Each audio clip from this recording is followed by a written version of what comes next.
This constitutional amendment would provide that for Illinoisans that file an Illinois income tax return, which indicates an adjusted gross income of over $1 million, that the amount of income over $1 million would be subjected to a 3% surcharge for distribution to local school districts on a per pupil basis.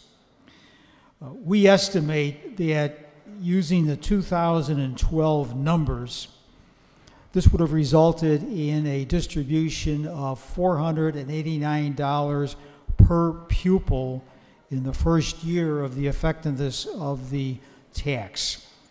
The resolution would provide that the surcharge would be effective for tax year 2017. And now, essentially, the problem makers wish to be the problem solvers by asking taxpayers to come out of their pockets yet again without doing the real work necessary to solve our state's financial problems.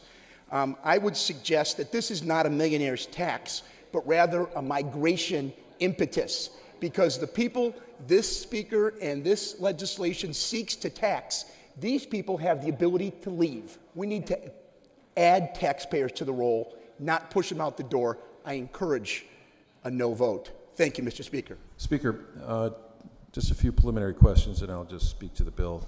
We have a pretty strong feeling over here about one of our constitutional amendments, which we have talked about for a number of years, and it's HJR number 1, term limits. Would you entertain a public vote on HJR number 1 to be the second question for the 2016 constitutional amendment question? Yeah, Mr. Durkin, I support term limits as administered by the voters of the state. How about HJR Constitutional Amendment 1? Again, I would suggest that the voters are very capable of administering term limits. In the 99th General Assembly, as we were, right now there are 5 bills that deal with term limits.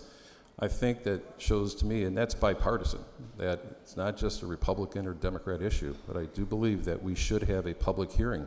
We should be given a fair debate on HJR 1 regarding term limits, that we cannot tax our way back to prosperity. It did not work 4.5 years ago with the temporary tax increase, and it's not going to work with this. One of the guys across the aisle stated that, you know, this is good political optics. It is. But it's not the answer. And this here, again, this piecemeal approach is quite perplexing because it's really not going to be a comprehensive answer to how it is that we fund education in this state.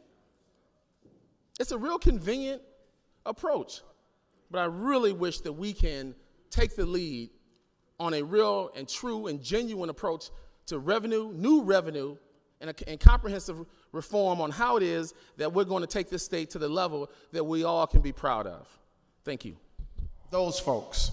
So as much as we're trying to have this high-level conversation, I think the millionaires in the state of Illinois make up a few % of the people here. What about everybody else who is being affected by what we are cutting? I don't hear any of you talking about that.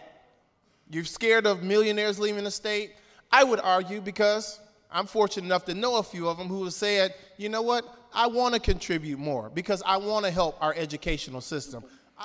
This simply says that for those that have done well in this state, we're going to ask you to provide a little more help for the educational systems of the state so that our future children can do better in life. I recommend an aye vote.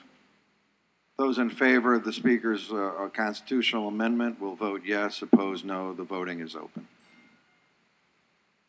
Speaker Madigan. Request postpone consideration. And the constitutional amendment will be put on the order of postponed consideration.